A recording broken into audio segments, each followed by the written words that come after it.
Salam sejahtera untuk kita semua, salam sehat. Perkenalkan, nama saya Ignatius Sanikoten SPD, calon guru penggerak Angkatan 11 Kabupaten Flores Timur, dan sekarang saya mengajar di SMK Negeri 1 Wulangitan.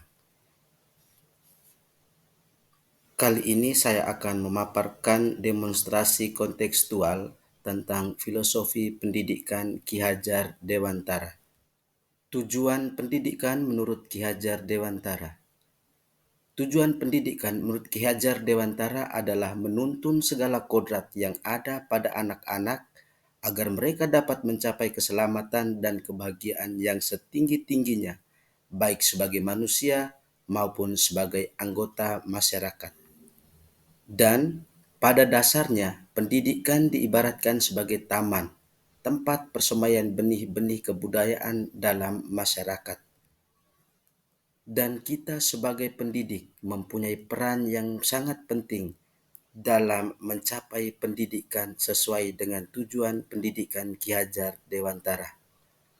Peran pendidik yang pertama adalah menuntun peserta didik.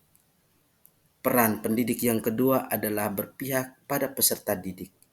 Dan peran pendidik yang ketiga adalah pendidikan budi pekerti.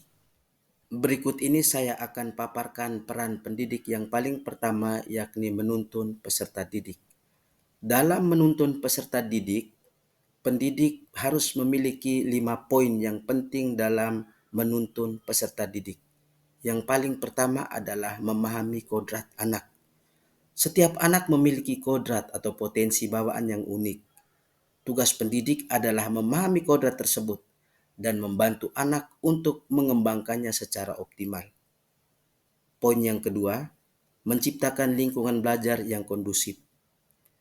Pendidik harus menciptakan lingkungan belajar yang aman, nyaman, dan menyenangkan bagi peserta didik.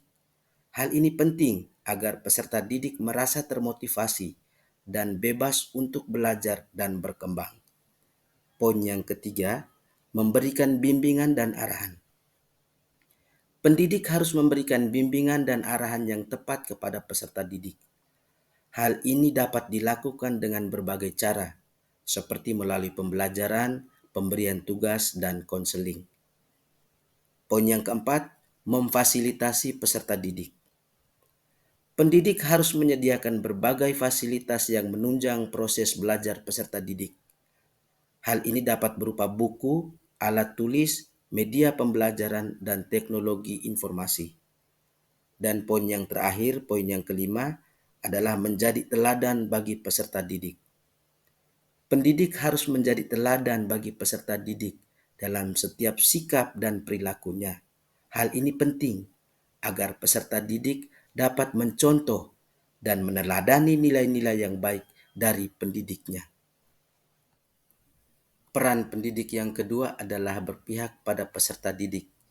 Dalam berpihak pada peserta didik, ada 3 poin yang harus dipahami oleh pendidik.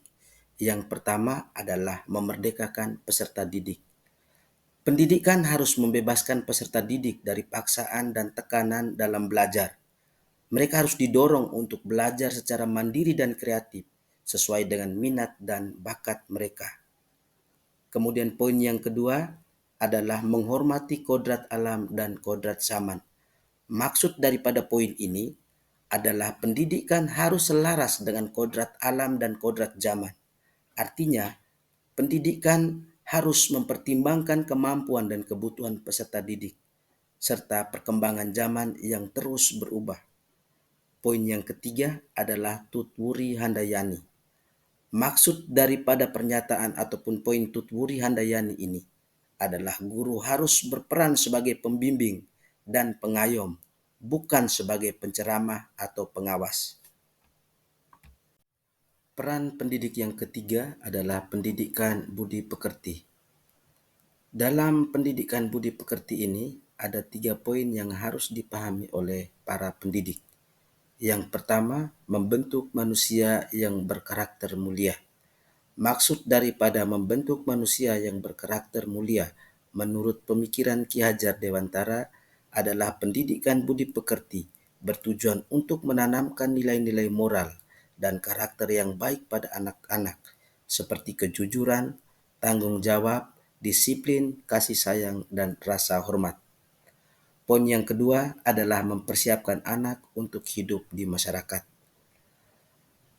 Pendidikan budi pekerti juga bertujuan untuk mempersiapkan anak-anak agar dapat hidup bermasyarakat dengan baik. Anak-anak harus belajar bagaimana bekerja sama, berkomunikasi dengan efektif, dan menyelesaikan konflik secara damai. Poin yang ketiga adalah mencapai kebahagiaan. Ki Hajar Dewantara percaya bahwa kebahagiaan yang hakiki hanya dapat dicapai dengan memiliki karakter yang mulia. Pendidikan budi pekerti diharapkan dapat membantu anak-anak untuk menemukan kebahagiaan dalam hidup mereka. Berdasarkan penjelasan saya di awal tadi, maka seorang pendidik hendaknya memberikan kebebasan sebebas-bebasnya kepada anak untuk mengembangkan ide yang kreatif. Pengembangan minat dan bakat peserta didik ini diimplementasikan ke dalam sebuah gerakan besar, yakni Gerakan Merdeka Belajar. Demikian penjelasan saya tentang filosofi pendidikan menurut Ki Hajar Dewantara. Terima kasih banyak. Mari kita bergerak bersama dan memerdekakan anak bangsa. Salam sehat, merdeka.